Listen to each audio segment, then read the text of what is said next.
So my name is Ron Bolt, village attorney. I've been representing the village since 2006. I started in the reign of Gene, #2. I have not had a drink on Gene's lawn, but did have many drinks with Gene in the village office.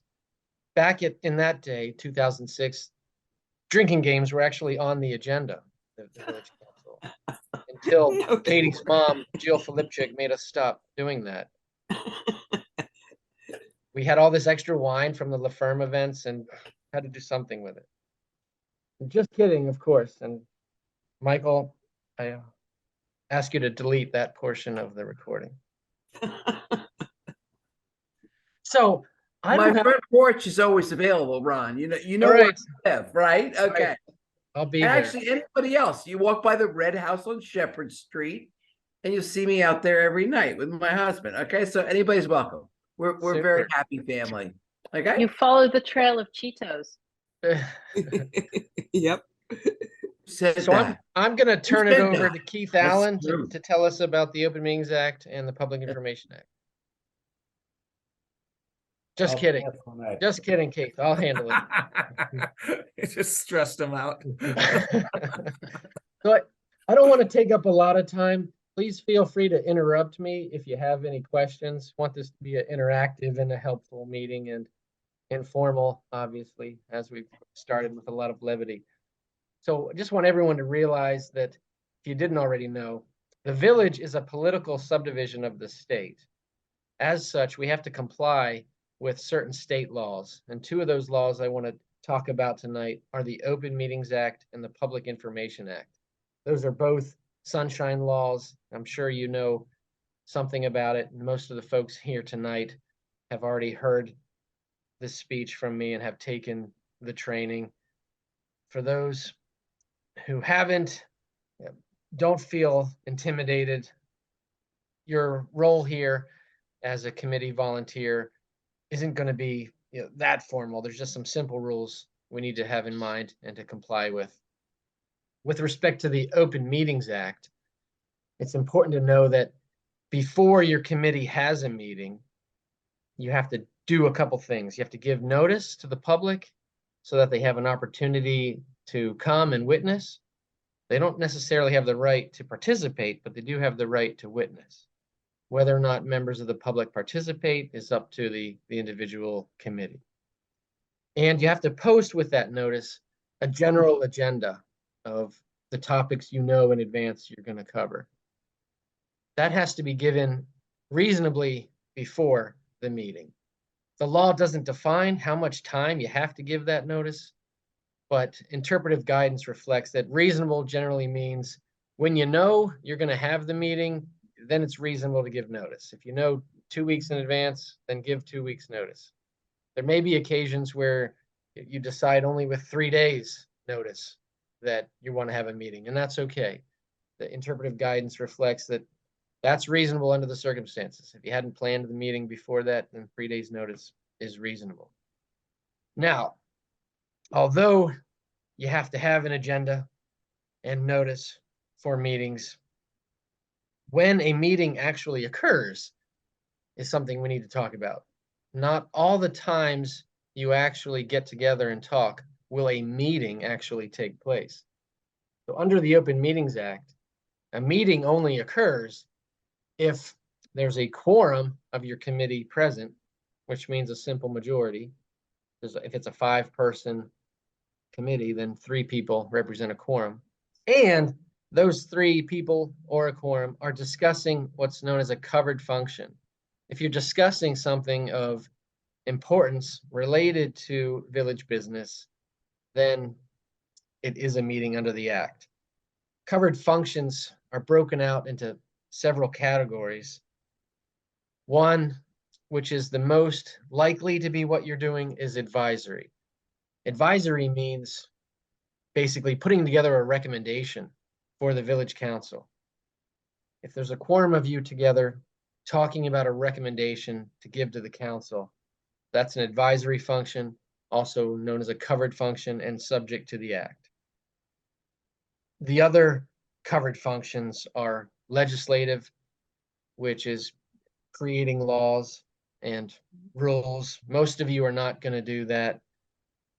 There's also quasi-legislative, which is also covered, which can include talking about how you're spending public funds. That might cover some of your activities, and rulemaking. So, we have the election committee here and the ethics committee.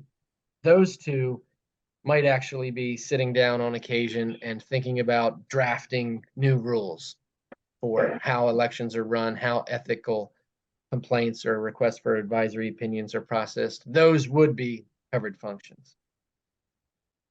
Fourth category we need to know about is administrative. Administrative functions are actually exempt from the Act. And that's going to be mostly what your committees are doing. An administrative function means you are administering or executing a law or policy that already exists. So for example, the election committee is counting ballots. That's administrative.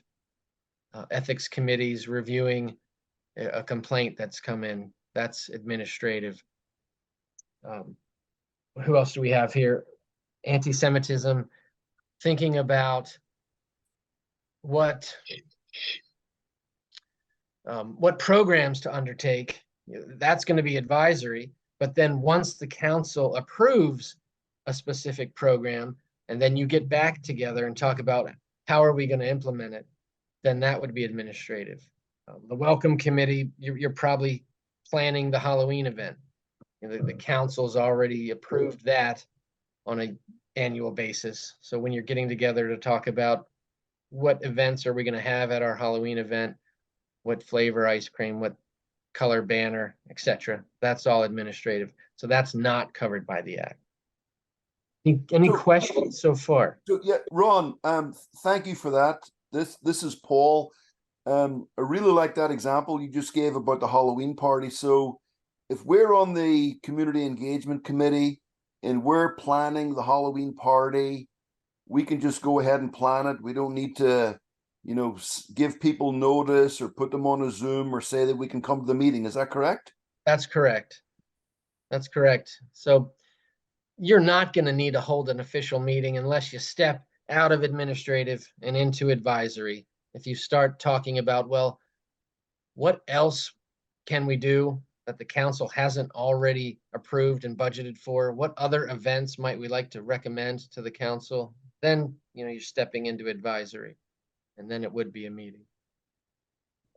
Also under the Open Meetings Act, so in addition to public notice, agenda, after the meeting, you have to prepare minutes. And the minutes need to be made publicly available as well.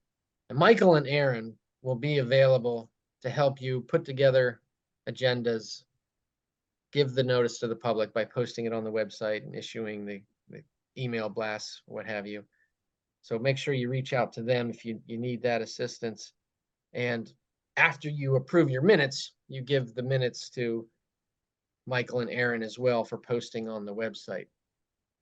The minutes are minutes and not hours, as my predecessor used to say. You just need to reflect each item of business that was considered, the votes taken, and the action that resulted from those votes, and who was president the time you started, the time you ended. That's it. You've probably seen minutes before. The village's minutes are robust and detailed. They're more detailed than is what required under the Act, but there's a policy decision there as well. Not all residents attend meetings of the council or your committees, so you can feel free to put more detail in there if you want in order to educate folks that weren't in attendance. The Open Meetings Act does allow you to meet in closed session if you're discussing something confidential. It's going to be rare that you have to do that. Some examples of confidential subject matter are getting advice from the attorney, talking about a personnel matter, talking about the purchase of property, or the compiling of a bid package where letting prospective bidders know what you're willing to pay for would prejudice your bargaining position, those sort of things. I think it's going to be unlikely that any of you are ever going to need to meet in closed session. But if you do, then the procedure for doing so is on the agenda. You have to indicate that there's going to be a motion to enter closed session. You can't say on the agenda closed session. The Open Meetings Compliance Board has said, that might confuse the public and make them think they're not welcome to attend. Whereas under the law, they're allowed to attend and observe your motion to enter closed session so that the public can make sure you're properly going into closed session for a legitimate purpose. Then after the motion passes, you have to execute a statement for closing the meeting, and Michael and Aaron have that form available. And you have to give that to Michael and Aaron for posting on the website. For at least 3 years, they need to stay up on the website. And that's just another way for the public to make sure if you did go into closed session, you followed the appropriate procedure. Then after you're in closed session, the public is excused and you can talk about the confidential subject matter. You still need minutes, but the minutes are even further reduced. You don't have to describe the confidential subject matter. You just have to say, we met in closed session to get legal advice regarding, whatever it was, and the action taken. The attorney was directed to issue a response letter. You don't need to give much detail there. But again, it's probably going to be unlikely that you need to meet in closed session. The law does provide that before you can enter closed session, at least one committee member has to be present who has had the Open Meetings Act training. So at least one person on every committee needs to be designated as the trainee. I would recommend that everybody take the training because, in the unlikely event you want to enter closed session and the designee is not available, then you can't. And also, it's great for everyone to be well versed in the Open Meetings Act because it's, the one thing that trips local governments up the most. The training is done online. It's a half an hour multiple choice reading comprehension test. It's pretty painless. Michael and Aaron can provide the link to that training. And at the end of it, you get a certificate. So you can print that out and put it on the wall. So that's the, emails. So the Open Meetings Compliance Board has stated, the Open Meetings Compliance Board is a subdivision of the Attorney General's office. They are tasked under that law to provide enforcement and to issue advisory opinions. If a member of the public thinks that we misstepped and violated the Open Meetings Act, they can send a complaint to the Compliance Board. The complaint will be reviewed and the Compliance Board will issue an opinion, an advisory opinion. There's generally no penalty, no punishment unless we were willful, and then the state's attorney can take us to court and seek a $200 fine. But that's not going to happen. But the advisory opinion then needs to be read into the record and announced to the public that we made a misstep. And we don't want to do that because that would be embarrassing. So we're going to always comply with the Open Meetings Act. It's easy to comply with. But I wanted to get back to a recent opinion of theirs with respect to emails. So right now, what the law provides is that a meeting takes place, again, as I said before, if there's a quorum discussing something. Now that quorum can be present in a room together, can be on the telephone, can be on a Zoom video conference. And the Open Meetings Compliance Board has said also emails among a quorum can create a meeting. And this is what trips up my clients the most because you often don't meet very routinely. You conduct a lot of business in between meetings. Well, the Open Meetings Compliance Board has said, now that everyone's carrying around a smartphone, emails are just like being on the phone together. You can have a contemporaneous discussion, instant replies. So with respect to emails, they've said, if there's a quorum on the email chain, sending emails back and forth close in time, then that could be a meeting. And if you didn't give public notice and an opportunity for the public to participate or attend, then you violated the act.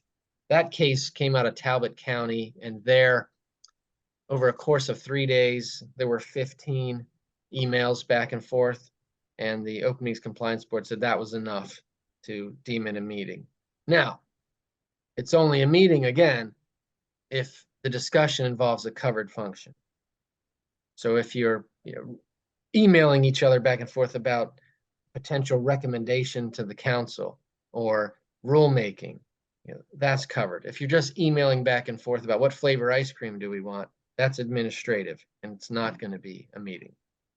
If you do want to share information that might be advisory or quasi-legislative rulemaking, you can still send that information. I would just suggest you sign off on the email with something like, hey folks, I just wanted to share this information. We can discuss it at our next meeting. I'm not asking for an online discussion. If you want to comment back to me individually, please do that, but don't reply to all, or pick up the phone. So did I just answer your question, Joel? Yes, that's exactly right. And just to add, are we allowed to email about agendas for the next meeting? Can we always just start off with something for us to consider for the agenda for our next meeting and then forward whatever relevant information we have? Yeah, great question. That's a great question. It's a bit of a gray area. Generally speaking, putting the agenda together is administrative, but the Open Meetings Compliance Board has warned that if, for example, a debate arises as to whether or not something should be on the agenda, then you might be stepping into public policy making. If someone wants to say, I think we need to put on the agenda a discussion of recommending to the council that we do this or that, and someone else says, no, I think that's beyond the scope of our authority. And then all of a sudden you're debating what might be, an advisory function or a policy making function. But if it's just, hey folks, here's the agenda, take a look at it, let me know what you think. Is everybody available next Tuesday? That's administrative. Yes, Gene. You're muted.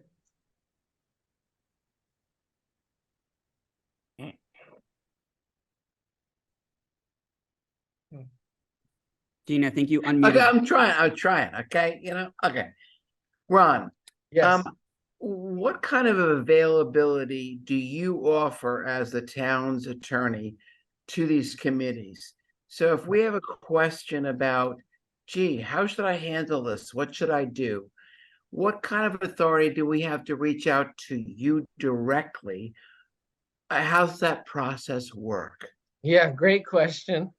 So under current protocol, obviously there's a lot of you here.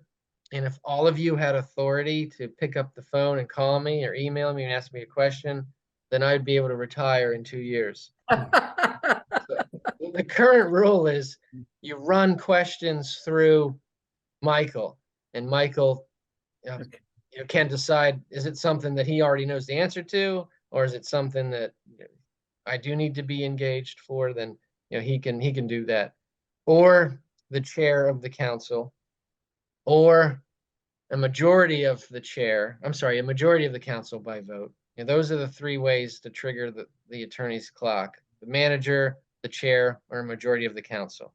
The one exception there, as I recall, the ethics law provides that the ethics committee can reach out to the attorney in certain circumstances.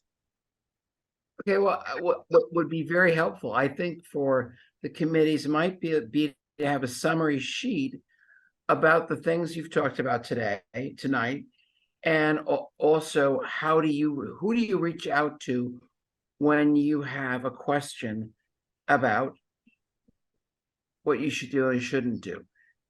Just a simple, 1 page, where do we go? Might be very useful. What do the rules say? When can I call you? Okay, you would sure. think about that. Yeah. But if I give you that paper, then you won't need me next year. to provide this. Oh dear, Orientation. yes, I can understand it. Well, but we all do better next year then. Yeah, I'm okay? just No, kidding, not of without course. you. Yeah. I know No, you I are, can know put you- that together, and I have, Well, I think it would be useful for everybody to have this reference for how do we answer these questions? Where do we go? sure. I know you can do it. I know you can do it right, Ron. Yes, Joel. Ron's on fire tonight. So Ron, what about, I anticipate that the water committee as well as the council will be asked to participate in a number of site visits this year.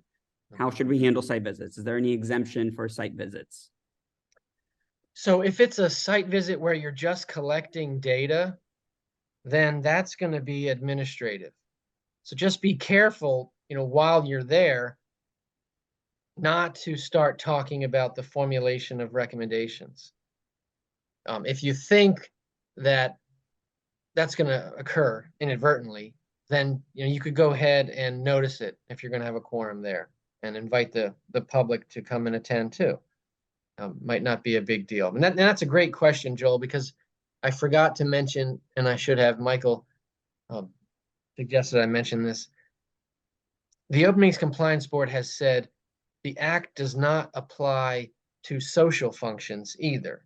If you're getting together for dinner or for coffee, what have you, just because there's a quorum of you present, doesn't mean you're conducting a meeting.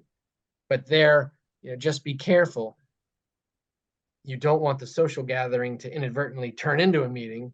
If there's a quorum of you there who starts talking about an advisory function or rulemaking, then you might have misstepped. And the Open Meetings Compliance Board also warns that, let's say that if there's a quorum of the Stormwater Committee that attends a duly noticed meeting of the book club, and you think, well, we're at a book club meeting, so we didn't have to provide notice. We didn't have to invite the public. But if that Stormwater Committee quorum starts talking about an advisory function at the book club meeting, then you've had a meeting within a meeting and a dual notice was required, if that makes sense. What if Joel offers beers to meet outside his residence? Does that become, or a glass of wine, does that become a social function that is no longer required to meet the administrative requirements of the Open Meetings Act? Well, there's no quorum if it's just the two of you, right? So bottoms up. Okay, You well. can come over Joel, tomorrow, Dean. nothing more than you and me. We're still on for tomorrow. Or more tequila if you people, but that's okay. And Ron, this is Jeff here. I just want to share, first of all, Ron, I wore a tie because I wanted to make you sure you felt comfortable coming in. I appreciate that. Thank you. Tonight. And also this harkens, I worked for the State Department. I remember when I was indoctrinated a number of years ago and we went through all the things on all the stuff we're not supposed to do and all the things that anyway, I left that training and I remember coming home and I don't think I was afraid to speak to my wife for like 3 days, right? So I just want to share that, as committee members, this is the stuff we have to listen to and, just the rules. And I know Keith is here. He can talk about, how the rules has affected him in his running the committee. And I know we have Lori who has a lot of experience. A lot of folks can share with you. This is something we have to go through perfunctory, but it's just part of what we do. But really, in all seriousness, like if you're if you're walking down the street with two of your committee members, it's a 5-person committee, and you see another person, it's not like you have to run away from them. I mean, we take it. We have to just put this in the context of as we do our business. There are certain things we do. And reach out. Like I know Ron mentioned, reach out to Michael. You have liaisons too. If there's a question, is this administrative or not? And remember, a lot of this is quorum too. So, I mean, you can get together and, perhaps talk about some of these things. And the last example I'll give, sometimes what we'll do is we'll have technical folks come to the village. Like we know that there's a visitation, I believe, from the county coming to one of the sites tomorrow. And so what'll happen is sometimes what we'll do is rather than have a quorum of council members, we'll decide, we'll have two show up just so that, that happens. So, in either case, feel free to reach out to Michael, but your liaisons also, is it administrative? Is it, falling into this category, and we should be able to help. And just to Great, clarify, thank you, the Jeff. penalty is only $250, right? That is in a worst case scenario where clearly by intent, somebody committed, some kind of an act. Then the enforcement, there's no real criminal liability. It's just a $250 penalty. Oh, I need to look at that. I think it's actually stated as a misdemeanor. But Okay. don't worry, that's never gonna happen. No, Okay, no I'm just- biggie, no biggie, Joel. 250 and a misdemeanor. I mean, this is the community giving back to My you. wife just gets that on a Tuesday, so her Yeah. parking tickets. It's I think Michael Okay, got so- away with the VMA holding cell last year, so I think Yeah, that's right. So That's I'm gonna right. go a little quick on the Public Information Act because we're starting to run over my allotted time a little bit. So even though emails on administrative functions don't trigger the Open Meetings Act and are not a meeting, they may still be public records subject to inspection under the Public Information Act. So please be careful with what you put in an email. General rule of thumb is don't put anything in an email that you don't want on the front page of the Washington Post, right? Good words to live by. The Public Information Act basically provides that the records of a government actually belong to the public, and the public ought to be able to review them and see what their elected officials are up to. And it applies to records created by committees as well. Now, not all records, not all emails that you generate will be public in nature. They have to have some substance to them. Your emails to each other about, are you available? What sandwich would you like? Those aren't public records, but emailing back and forth on recommendations on how to adopt new rules for the election, something of public import there, is a record that needs to be preserved. The law provides that the village has to have a retention schedule to preserve documents and to require a certain procedure before they're destroyed. And now that schedule provides that emails generally need to be kept for 1 year. They can be screened annually, and what's no longer needed for current business can be destroyed. But there's a procedure for how you destroy them. Michael or Aaron will have to prepare a retention schedule that's then sent to the state archives reflecting what's been destroyed. For that reason, the village some years ago adopted a policy of creating official emails for all the important committees that might be involved in the generation of public documents, so that there would be a central repository, so that individuals on the committee wouldn't need to search their private computers for emails in the event a Public Information Act request were to come in. These requests are pretty rare, so I don't want to scare you, but like Jeff said, we still need to be aware of it because it's a possibility. Usually when this comes up is that someone's unhappy about some procedure that we may have misstepped. Then they want to see, well, what led to this, or they're unhappy about a decision that was made and they want to find all the backup materials and discussions. I see maybe one of those every 3 years. They're pretty rare, but when they do happen, we have a duty under the Public Information Act to hand over responsive records that have not been destroyed yet under the retention schedule. So for that reason, as I said, there's a official email address. So if we do get a Public Information Act request, Michael and Aaron can do a search on the server rather than having all of you search your individual computers.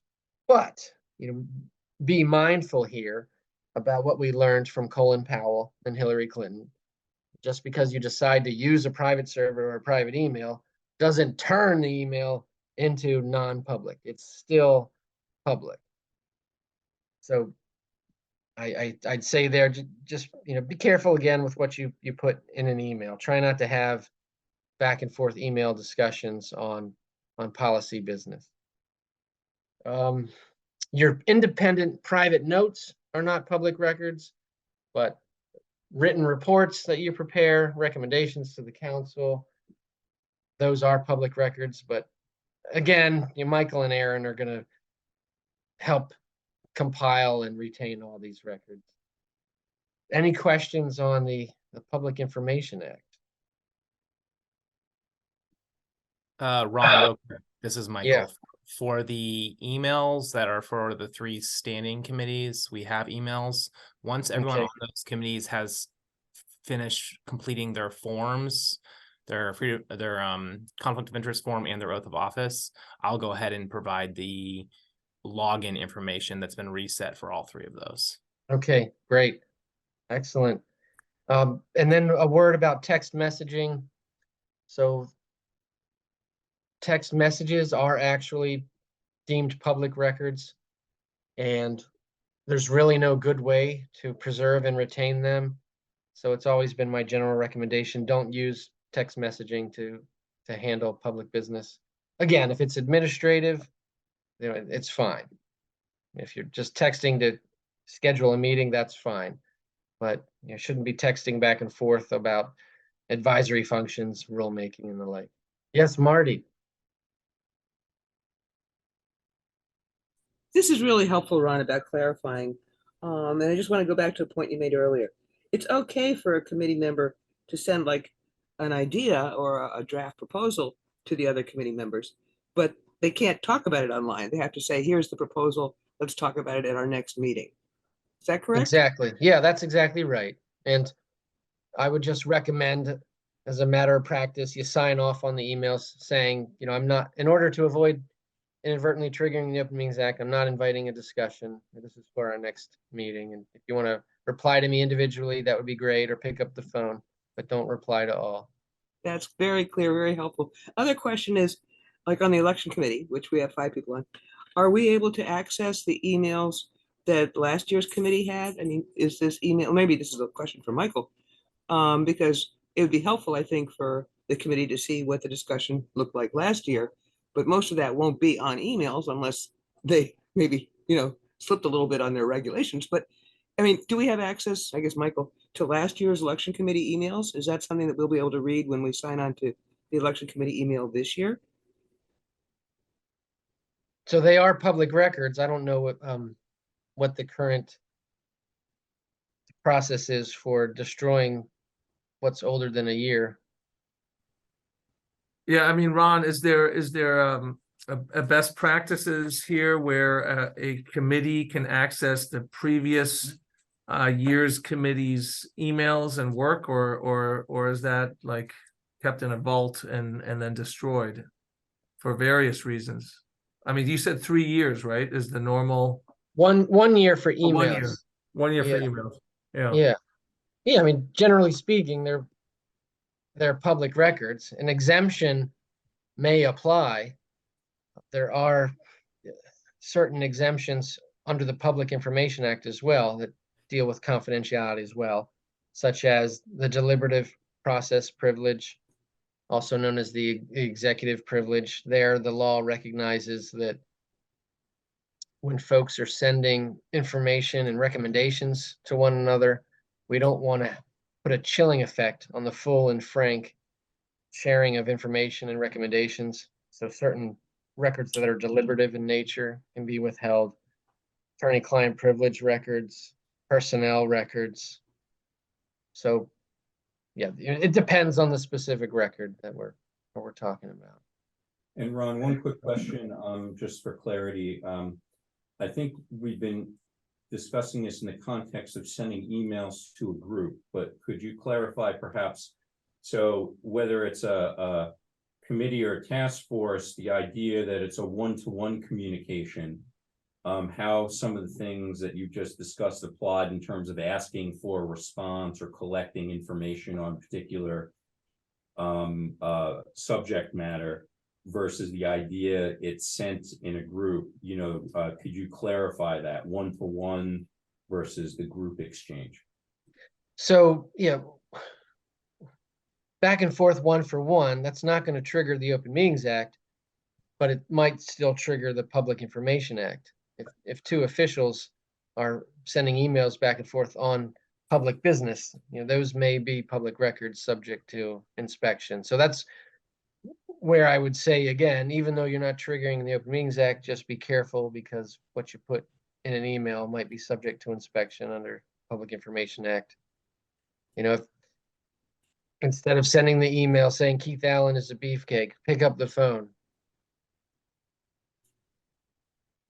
I'm just the weatherman. That's all public records. We're all well aware. Okay. What else? That was my spiel. Okay. Are you 6-minute increments or 15? Because if it's 15, we can go to 8:45, Ron, and then we'll shut you down. No, it's 6. All right. Any other questions from folks online here on the Zoom? And again, I mean, I think we're, to Jean's question, in terms of consulting with Ron and or getting, answers to questions that task force or committee members feel like, the village staff might not be able to handle. The council in general has been pretty not, I don't want to say casual, but we're not, we don't keep a tight grip on this. We want to get answers on questions and not think about running the clock here, Jean and others. So when you reach out to Michael, and Michael's the same way, we will consult Ron, because we want the right answer, and not us just guessing on any given subject. So just wanted to reinforce that. This is a document that has been prepared, Michael? Yeah, the committee guidelines are posted on the website, and I sent them out before this meeting as well. And there's copies here in the room. I recommend everyone reads those. And also, just for a matter of administration for all our different committee meetings, we have village Zoom accounts that we're running these on. We are recording these meetings unless the individual chairs from the committees asked us not to. And the recordings will be posted online. That helps people to keep minutes, and it also helps keep the minutes short, so that if you want a full record, you can go listen to the audio. Otherwise, go to the minutes. And that also means that either a liaison or a village staff member, Aaron or myself, will have to run every meeting. That's true if it's on Zoom or in person or hybrid. Right now, we don't have any meetings, I think, that are completely in person. So everything's at least hybrid these days. That's the new reality that we're up to. So because of that, and because I'm scheduling all of these meetings, I ask all the different committees to be mindful of that and try to give me like a couple days warning before you have a meeting. And then that's helpful for the Open Meetings Act as well, because we do have a requirement to post this ahead of time. If we know the week ahead of time, we can put it in the wrap up. If we know a month ahead of time, we can put it in the newsletter. So we like to do that. So yeah, please get me your dates. I think we have the next committee meeting, all of the next committee meetings scheduled besides for community engagement. So we'll talk with you all offline about when you want to meet. And one other thing, just housekeeping as well, and I mentioned this in the task force meeting last night, and I think it was great. Naomi assigned tasks to all the members of the task force and to the council liaisons. Aaron and Michael are resources. They're going to help coordinate some of these things, but in terms of busy work, they have plenty. So as much as committee and task force members can take on whatever it is, the homework that is being assigned, please do that within that scope. And the council liaisons are obviously happy to help, just so that Michael and Aaron can continue with their other very busy day-to-day agendas here in the village office. But again, we're trying to make this all work well, and we're here for you all to be successful in this coming year in your tasks ahead. So anything else? Did you want to give a weather report, Keith? No, this is for the newsletter. Oh, for the But newsletter. I will Okay. say that if you're up around 6 a.m. tomorrow morning and there's not too many clouds in the sky, you'll see the super harvest moon. It should be beautiful, Oh, great, just as an aside. great. Awesome. Awesome. Okay. Gene, you had your hand up. It's down again? You're satisfied with, Well, actually I did, but my question was, when can we and should we reach out to our liaison? What's appropriate? Because what would make me feel most comfortable would be working with some of the people on my committee and then reaching out to my liaison and say, hey, can you give us some guidance on where we go from here?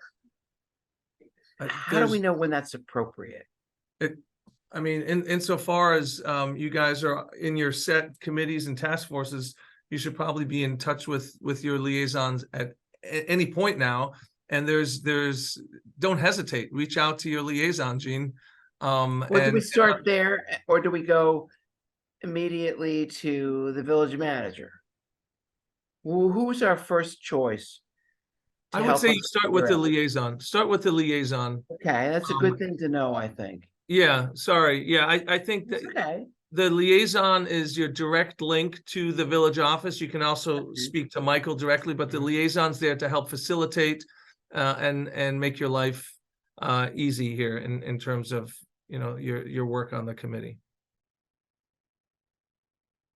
Okay, So should we have a 1, 2, 3, you're all awesome chant or go VMA? yeah, okay. Ron's ready. Yeah, All Ron, right. Ron's 6 minutes just started again, so we may as well finish up. We'll spend another 6 minutes here. This is Marty. I just want to say thank you. This was really helpful and informative and really appreciate the opportunity to ask questions. And again, really great to see everybody. And I hope we will do this every year. So thank you for organizing it this year, and let's put it on that regular calendar. Excellent. Thank you, everyone. Have a great night. Cheers. Thanks, Good night. bye. See you at 6 a.m. Bye now.